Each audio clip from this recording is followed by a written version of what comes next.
My name is Callista. I used to believe that love was earned by being useful. So I worked behind the scenes, designing templates for my mom's brand, setting up my dad's financial dashboards, even debugging my brother's e-commerce system at 2 a.m. They called it helping the family. I called it proving I belonged. I never asked for credit, never demanded a title. I just wanted to be seen as more than a backup plan, more than a default babysitter for Carson's kids or a quiet assistant in Florence's shadow. For years, I gave and gave, thinking one day they'd finally call me part of it all. Instead, on my 27th birthday, I came home to my belongings stacked on the porch in plastic tubs. No explanation, no goodbye. Just a note taped to the door. We think it's time you figured things out on your own. That night, I didn't cry. I logged in. Turns out they never revoked my admin access, so I started pulling strings. Slowly, silently. I didn't break anything, I just returned the silence they handed me, in the only language they understood. Control. Before I share everything that happened next, I'd love to know you're here with me. Drop a listening in the comments or tell me where you're from. Even a small connection makes a big difference. Thank you. And now, let me tell you everything. I used to think I was part of the Monroe family until I realized I was just a silhouette they carefully kept out of the frame. My name is Callista Monroe. I'm 23 years old, the daughter of Florence and Barrett Monroe, names that appear on the plaques of high-end furniture stores across Michigan. To outsiders, the Monroes are an aspirational dynasty. Elegance, influence, class. But behind the polished mahogany doors and curated Instagram posts, there was me, quietly pushed to the margins, living in the guest house behind the main estate like a well-dressed tenant who'd overstayed her welcome. My childhood home has 12 bathrooms, but somehow there was never room for me. I wasn't in family holiday cards. My name didn't show up in Monroe Interiors press kits. Florence once told a New York Times interviewer she had a son preparing to inherit the legacy, not a son and a daughter. The message was clear. I existed only behind the scenes, and even then, only when I was useful. The Monroe house wasn't cold in temperature. It had radiant floor heating, after all, but in atmosphere, it was frigid. Warmth was conditional. Hugs were transactions. Smiles were PR tactics. I had grown up in a world where everything had an ROI, including love. Florence ran the brand. She was all about optics, presence, and timing. A modern-day monarch in stilettos. I had to submit a quarterly report on how my college tuition was being put to use. In their kingdom, everything came with a clause. Nothing was ever freely given, just loaned, conditionally. I remember the first time I saw something I designed show up at one of their launch events. I was 19, fiddling with 3D software in my dorm room, trying to impress Florence. I sent her a mood board, a rendered mock-up of a boutique showroom design. Weeks later, she unveiled it on stage at a product unveiling, word for word, pixel for pixel, and not a single mention of me. When I asked her about it, she didn't even blink. "You did it for family," she said. "That's what loyalty looks like." Florence was excellent at saying things that sounded like praise until you listened closely. That was the story of my life. At networking events, I was Cal, the assistant. At investor luncheons, I entered through the service hallway. I wasn't listed on press invites. At one gala, when a guest asked if I was Florence's daughter, she smiled and said, "She's part of the creative team. Helps out now and then." I remember how her hand tightened around her wine glass when I didn't smile back. Every major holiday was a performance. Everyone had their marks, their lighting, their wardrobe, and well, I was the understudy who was never called on stage. But the moments that stung deepest weren't public. They were private betrayals, cloaked in civility. Like the day she asked me to sign a routine document and casually called it a standard internal procedure. I didn't know then it was a document giving her control over my bank account's secondary privileges. Or the time I told her I got into a prestigious summer program for set design, and she said, "That's nice, Callista, but let's stay focused on real careers. Theater is fun, but it's not scalable." My younger brother, Carson, was the crown prince. He studied business at Duke, interned in the Monaco branch, and was flown out for strategy sessions. I studied stage lighting and sound cues. Florence called it a temporary rebellion, and told people I'd snap out of it once I got serious. I didn't want to inherit a brand. I wanted to build something of my own. But apparently, that meant I was disloyal. 3 days before my 23rd birthday, Florence stopped by the guest house. She didn't knock. She never knocked. She walked in with 2 shopping bags from her boutique line and said, "Darling, try not to wear stripes this week, especially anything horizontal. It messes with the Monroe aesthetic in group photos." I raised an eyebrow. Group photos? She looked up from rearranging cushions. "We have a few things planned, you know. It's important to stay on brand, especially this week." Then she paused and added, almost like a whisper. There was a chill behind the words, like something had already been decided, but no one had told me. At the time, I thought she was planning a birthday surprise, maybe a party, maybe a dinner. I didn't know she was planning an exit strategy. Mine. And I wouldn't find out until it was far too late to pack anything more than my dignity. It's strange how you can live through something 100 times and only understand it years later. Like flipping through an old book and suddenly noticing the margins were filled with red flags. I was 17 the afternoon my father called me up to his office on the 2nd floor. The sun was dipping behind the tree line outside, casting a golden tint over the dark walnut panels and leather-bound books. Barrett didn't look up when I entered, just tapped a stack of documents with his pen and said, "Sign here, honey. It's just a supplemental credit line. Technically under your name, but it's for Carson. Helps with taxes." I signed without reading. That was the Monroe way. It wasn't the first time. There had been papers for me to sign since I was 14, things labeled lease agreement for guest cottage, even though it was just my room out back, waiver of claims over creative output. I didn't even know what that meant then, or the non-involvement clause stating I wouldn't interfere with Monroe Interior's operations. I signed them all, not because I trusted them, but because I didn't think I had the right to ask questions.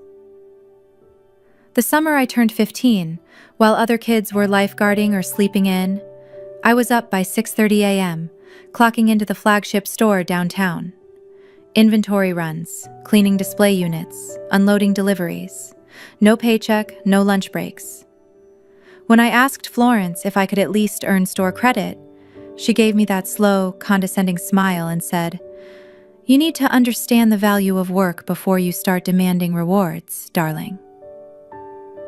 To her, I wasn't a daughter. I was a test run, a branding experiment in humility. At school, I poured my entire soul into a final project for my stage design course, a mock-up for a boutique lobby, complete with spatial lighting effects and modular layout. I was so proud I sent it to Florence for feedback. 3 weeks later, I saw half my design replicated, colors, contours, everything, in her presentation for a new Monroe line called Heritage Light. No mention, no credit, just a clipped email. "Thank you for the inspiration, Callista. Family doesn't need attribution." That was her version of affection, taking and reframing it as shared sacrifice. And the surveillance? Oh, it was quiet, polite, and constant. I'd try to go out for dinner with friends, and Florence would say, "If you're carrying a Monroe purse, don't eat anywhere that doesn't match its elegance." One time, I charged $23.45 at a coffee shop downtown. 20 minutes later, I got a text. "Florence, everything I bought, everywhere I went, it all passed through her invisible filter. She didn't monitor. She managed." When I started slipping into depressive spells from overwork and isolation, Florence didn't ask how I was feeling. She offered to pull me out of school for a semester so I could take a feminine maintenance course, her words. "Women," she said, "need to preserve their image. Emotional resilience is part of branding." And then there were the details I didn't notice until later, the ones that quietly erased my personhood. Every piece of furniture in the guest house had a barcode sticker labeled "Property of Monroe Interiors, Inc." Even my bed. One time, I printed a vintage art poster and hung it in my room. Florence replaced it with a chrome-framed Monroe logo before a client tour. She said, "We must stay cohesive." I didn't legally own a single thing under that roof, not the desk I wrote on, not the closet I used, not even the mattress I cried into. And then came the first real crack. Last year, I requested an archived bank statement, not for any particular reason, just curiosity. What I found made my skin go cold. A $6,275 charge for something labeled Florence Branding Retreat, Napa Valley, on a card under my name. I never attended that retreat. I never even knew it happened. Apparently, my credit had been used to fund Florence's luxury self-reinvention weekend, complete with personal chefs, brand consultants, and spa therapy, and I'd been footing the bill, quietly, unknowingly. It didn't stop there. A few months later, I came across an article online. Florence had been the keynote speaker at a design summit. Someone had asked during the Q&A, "Have you passed your passion for design on to your children?" She smiled gently, there was even a photo of it, and said, "Carson's being groomed to carry the Monroe legacy. Callista? She's a free spirit. Into theater, I think, from time to time." It felt like a death certificate, like she had officially disowned my relevance in a single public sentence. I didn't scream, I didn't even cry. I just sat there staring at that screen, the weight of 1,000 small humiliations settling over me like dust. That night I opened a new spreadsheet and labeled it Monroe, Pattern of Control. Every withdrawal, every line item, every contract, every veiled insult. I wasn't angry. Not yet. But for the first time in my life, I was paying attention. For the first time in years, they threw me a party. A real one, not just some quiet dinner or a business cocktail hour masquerading as quality time. No, this was full-on Monroe theatrics, private dining at a lakeside restaurant with a view of the water, golden table settings, live cello quartet, and enough floral arrangements to suffocate. Deep navy with off-shoulder sleeves, cinched at the waist with a vintage belt she'd found at an estate sale. She'd worked all night on it, needle between her teeth, cursing the uneven lining. "You're gonna look like you belong in a magazine, see?" she'd said. I smiled at my reflection, then at her. I've got the wrong last name for that. Still, for one brief second, sitting at the head of the table next to a cake with my name piped in cursive, I almost let myself believe it. That maybe, just maybe, I was being folded back into the narrative. That maybe they were finally seeing me. And then Barrett stood to give a toast. He raised his glass, smiled his investor smile, and turned toward the crowd of family friends, minor board members, and a few carefully chosen socialites. "To Carson," he began, "whose dedication, intellect, and loyalty reflect the best of what we've built at Monroe Interiors. The future's bright with leaders like him." Applause, laughter, taps on Carson's shoulder. He never even looked at me. I didn't expect my name to be mentioned, not really.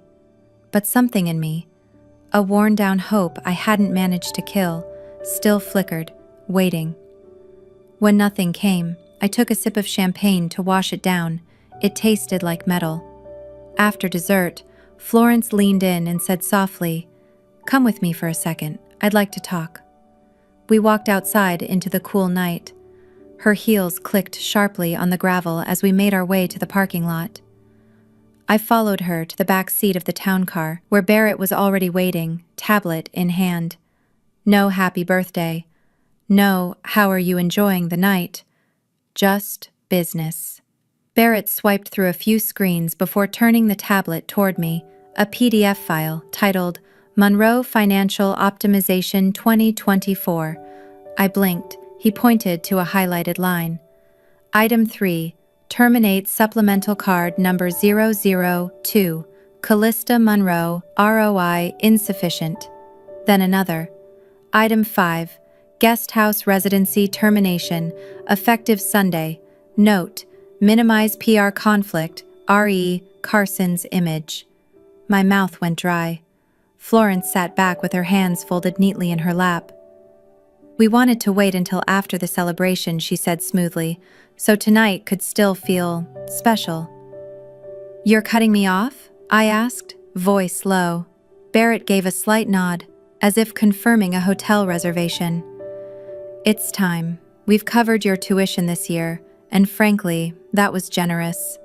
This is a natural point of closure. Florence added quickly, "This isn't a punishment, Callista. It's a transition. You still have value, just not in this particular framework." I looked at them, searching for any flicker of hesitation. There was none. No shame, just efficiency. Barrett handed me a sealed envelope. I didn't even cry. I didn't yell. I walked back into the restaurant with my heart thudding like a dropped chandelier, smiled through goodbyes, and excused myself under the pretense of a long week ahead. That night, I returned to the guest house for what would be the last time.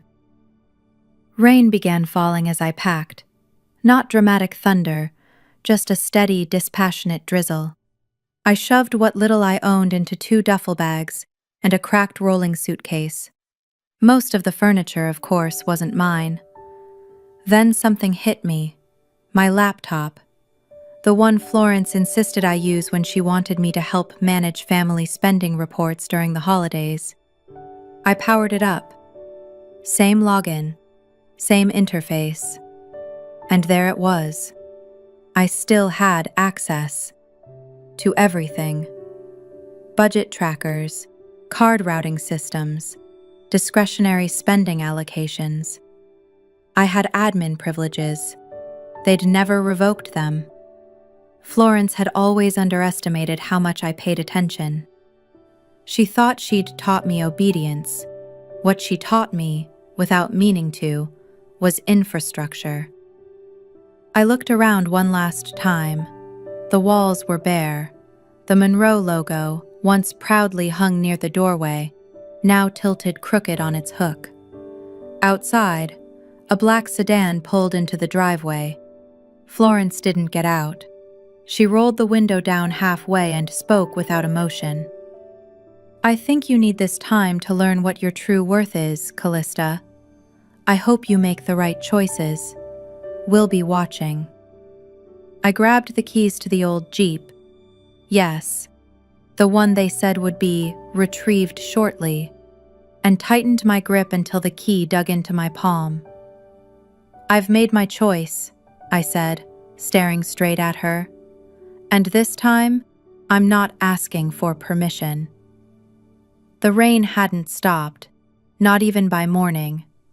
It slicked the windows of Tamsin's tiny one-bedroom apartment in Grand Rapids, turning the city outside into a muted watercolor. I sat on the pull-out couch with my knees pulled up, my old laptop balanced on my thighs. It still hummed quietly, like it hadn't just become the most dangerous thing in the Monroe Empire. They hadn't changed the passwords. They hadn't revoked my access, and that told me everything I needed to know. They truly believed I wasn't a threat. Tamsin tossed me a granola bar as she padded barefoot into the room. "They really thought you'd just roll over, huh?" I didn't answer, just stared at the login screen. My fingers hovered, then flew across the keys with a muscle memory I didn't realize I still had. 3 clicks in, I was in the back-end dashboard of Monroe's internal financial system, a platform I knew like the back of my hand, because I'd helped Florence build it when I was 16. They had me setting up spreadsheets, automating approvals, formatting reports for investors, and then acted like I was the family embarrassment. She let out a low whistle. "Girl, you're the architect. They just didn't know it." That night, I stopped being Callista, the invisible daughter. I became a ghost in the machine. The first thing I did was small, symbolic. I swapped the 2-factor authentication email on the admin account to a new address I'd created just for this. Only one character different from the old one, almost unnoticeable. But it meant I controlled the security. Then I moved to payment authentication, disabled the auto-approve feature that let Florence push through vendor payments on demand.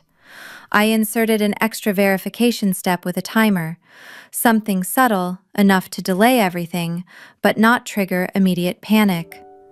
And then I paused the company's auto-pay schedule for the flagship store's utilities for 72 hours. It wouldn't shut the power off, yet, but it would send warning emails. And warning emails in Monroe Land were like alarms in a mine. The biggest hit, though, was the credit card matrix.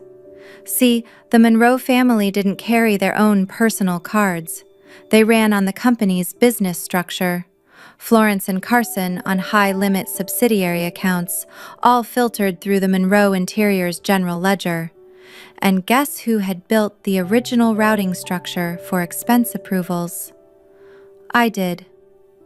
With one keystroke, I froze every single card connected to sub-account 003, the ones Florence used for her business brunches, Carson for his gym memberships and Uber rides, even Barrett's private card tied to real estate dealings.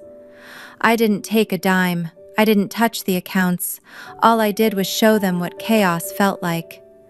Florence's first taste of it came during a networking brunch at a high-end bistro near Traverse City. She tried to pay for a creme brulee and was declined. Twice.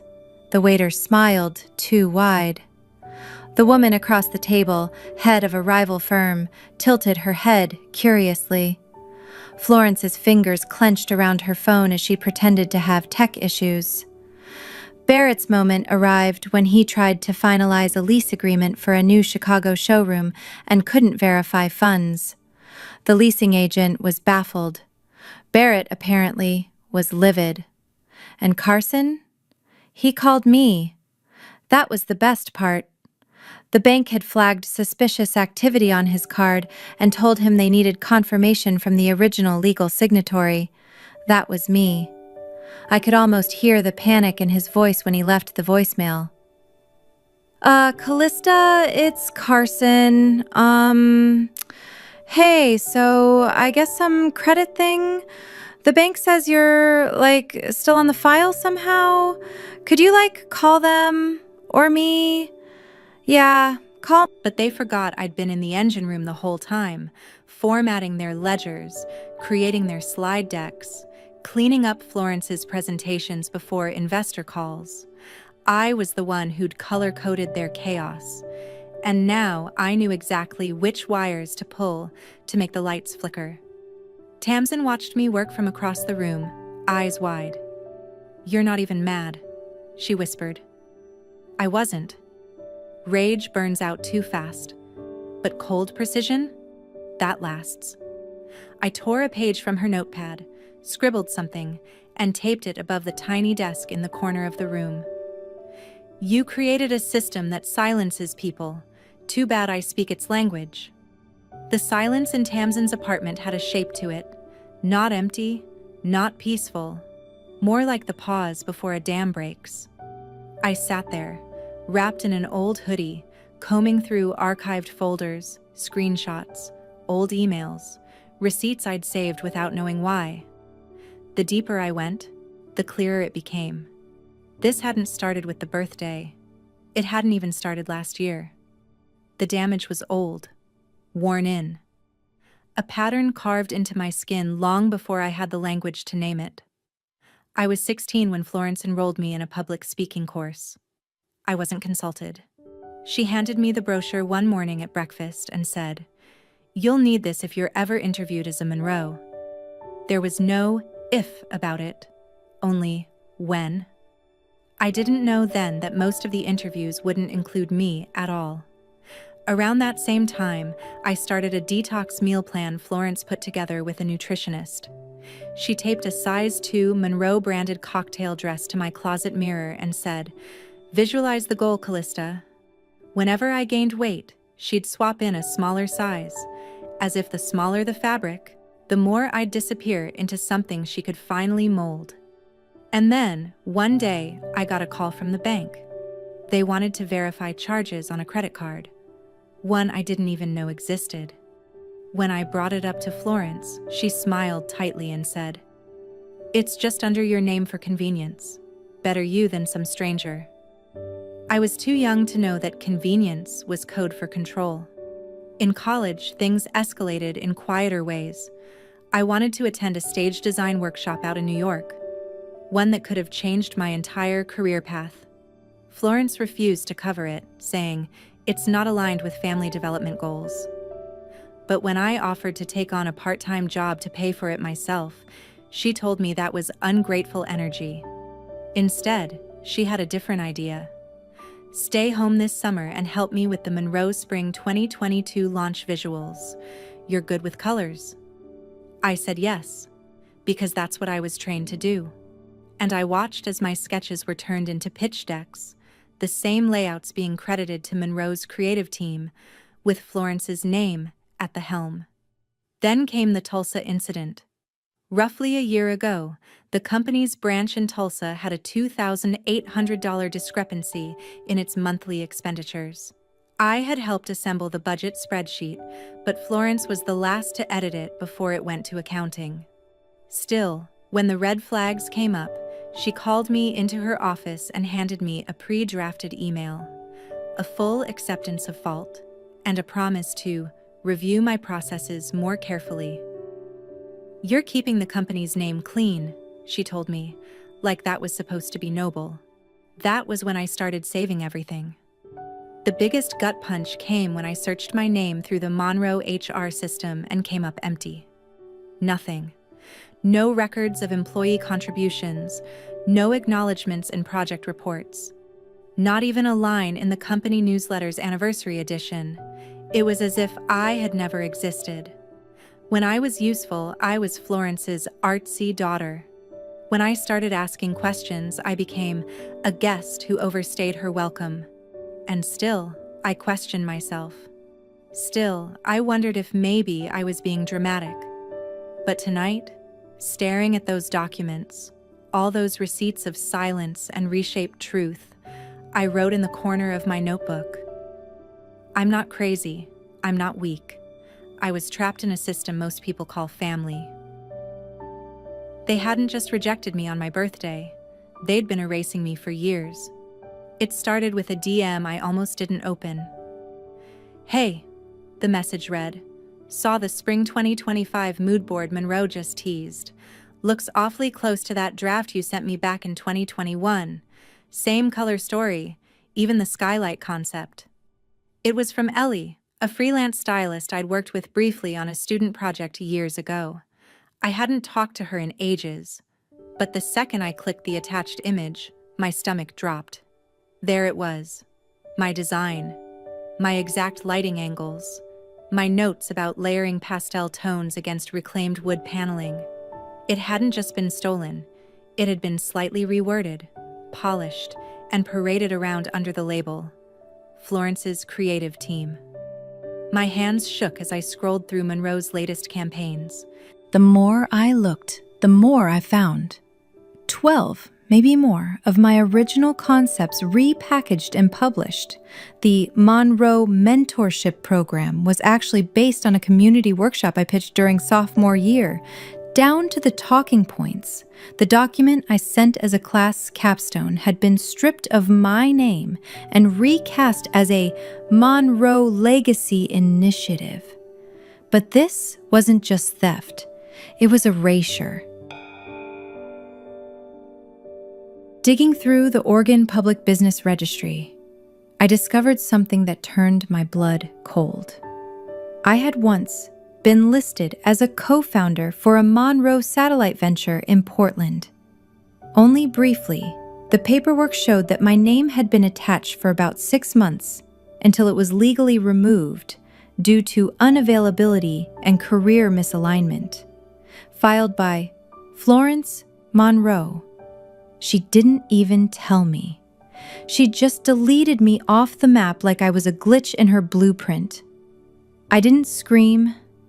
I didn't cry. I did what I knew best. I compiled evidence. I pulled the original PDFs with timestamps, IP addresses, digital footprints. I drafted a cease and desist, not through a lawyer, but from me, personally. I mailed it to the Monroe offices with printed copies of my work and a single message. You know this was mine first. For a week, nothing. Then came the response, not from Florence, of course, but from Monroe's attorneys, a demand that I cease damaging the Monroe brand image and a warning that legal action might follow. I laughed, not because it was funny, but because they still didn't get it. Later that night, Carson called. His voice hadn't changed, still smooth, still arrogant. "Callista," he said, "are you seriously doing all this over some mood boards?" He didn't ask how I was. He didn't say he was sorry. He just wanted to know if I was going to burn down the castle. And I realized then, they still thought I was playing with matches. They didn't see the fuel they'd soaked every memory in. They didn't see that I was the architecture. That email I sent the next morning wasn't loud. It wasn't long. It read, "I don't need the Monroe name back. I just need the world to know who built it." It didn't happen all at once. That's not how systems collapse. It starts with tiny shifts, barely noticeable until the structure no longer holds. Monroe's empire wasn't crumbling from an outside attack. It was short-circuiting from within, because the person who once held the wiring together was no longer interested in keeping it alive. The first glitch hit the website. Clients tried to access the new spring catalog, but the site was caught in a never-ending verification loop. The updated backend had just enough altered code to pass. For 72 hours, Monroe's operating accounts were inaccessible, flagged as potential phishing targets. Automated payroll halted. Vendors stopped shipment. And then, of course, the $1 million deal. A new collaboration with a retail giant stalled because someone forgot to upload last quarter's tax forms. That someone was me, the only person who had ever set up the original account authentication for that branch. They didn't even know which portal the documents were stored on, or that the password reset required my personal code. Florence tried to spin it. On a podcast interview, she called it a minor technical hiccup, her tone polished as ever. But her eyes gave her away, darting, uncertain, as though she knew the real storm hadn't landed yet. Then the blogs picked up the scent. One headline read, "Is Monroe losing its grip?" And in the comments, "Didn't the founder's daughter get cut out recently? Starting to make sense now." That was the crack that split everything. Carson called again. This time, he didn't shout.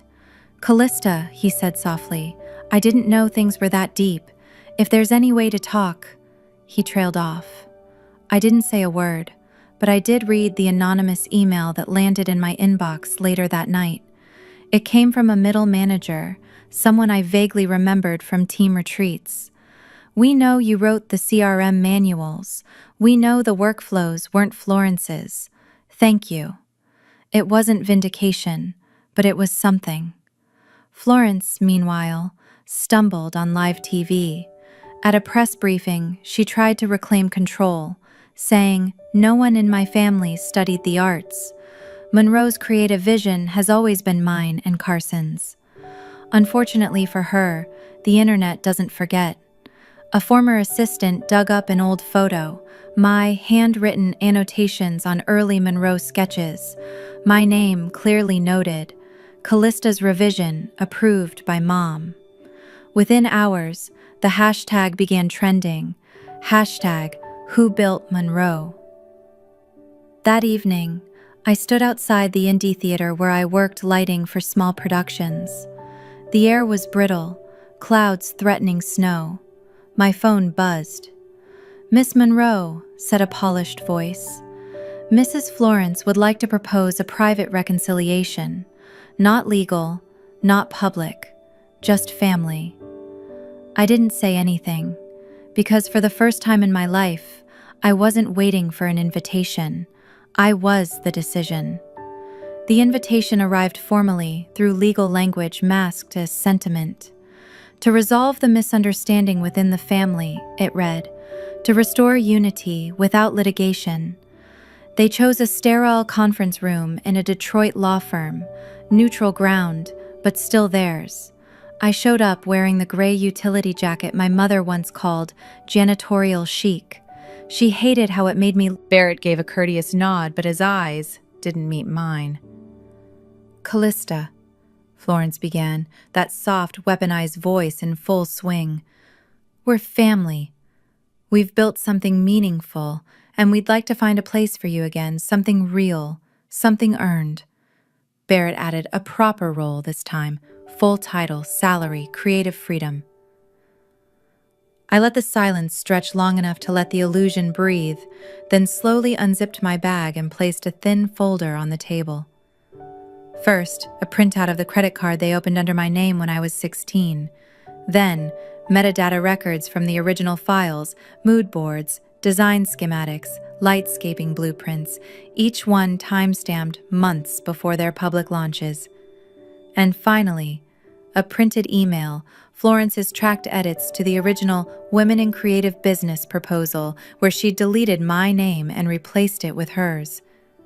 I didn't raise my voice. I didn't cry. "I'm not here to take anything back," I said. "I'm here to make sure you understand. I remember. And I no longer believe you." They tried to recalibrate. "You're misunderstanding," Florence said, her tone rising. "I was protecting you. You don't have the temperament for public pressure." I looked straight at her.